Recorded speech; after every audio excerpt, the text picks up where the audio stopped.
Thank you so much to everybody who's helped organise this conference.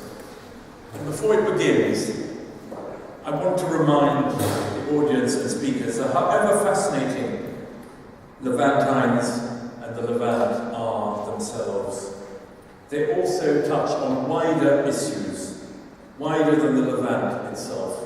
And three in particular I would like to stress before we begin. First, the Levant, the Eastern Mediterranean, is at the heart of what Gibbon called the world's debate between Islam and Christianity. The Levant, as these talks will surely show, has a message. It shows that the two religions could live in coexistence as well as debate. The Ottoman Empire needed foreign technical skills and modern ports. The powers of Europe needed trade and alliances. Levantines might serve the Ottoman government or use Islamic law courts as well as their own consular courts, just as readily as Muslims attended Christian or Jewish schools in the Levant. Thus the Levant concerns Ottoman history, the history of Islam, and, as we know, being here in this wonderful building, the history of diplomacy. Without Levantines, diplomacy here would have been far more difficult to run. And this is particularly relevant in 2014, which is the 100th anniversary, not only of the outbreak of the First World War, which destroyed the Ottoman Empire, but also the 100th anniversary of the abrogation here in Istanbul of the capitulations, which were a defining feature of the Levant.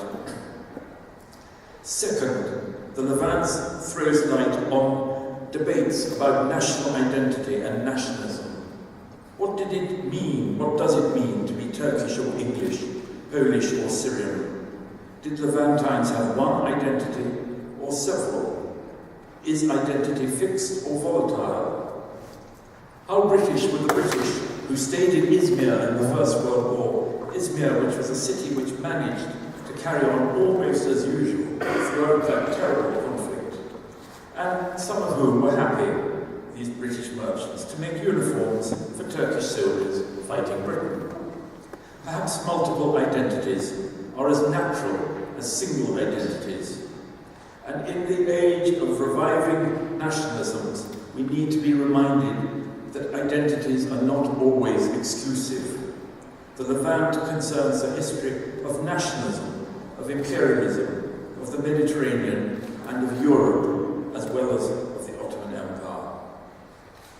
Third, the Levant is about cities. It's above all an urban phenomenon. And I think it shows that cities challenge received ideas about nations and religions. Cities have lives of their own, partly because of Levantines. Istanbul, Izmir, Alexandria, and Beirut were frequently described or compared to separate countries, differing in administration, language, and economics from the hinterlands they galvanized. In their many languages, their modernity, their prosperity, and their vulnerability, these cities prefigure today's multinational cities, such as Dubai or Hong Kong. Thus, Levantines concern economic, urban, and architectural history, and the history of the city-state, or the city trying, to use Mrs. Thatcher's phrase, to roll back the frontiers of the state. Many in Istanbul or Izmir last century feared what the Occupy Central Students movement of Hong Kong today call mainlandization. So cities, empires, national identity, Levantines concern them all. And last but not least, they concern ourselves. Many people, perhaps without realizing it, have mixed identities rather than one fixed identity, and prefer to possess several passports rather than one. Inside many of us, whatever our nationality, a Levantine may be trying to get out. As Alex Belkacem said the other day in Izmir, we are all Levantines now. let us hope that from this conference, biannual conferences and publications will emerge.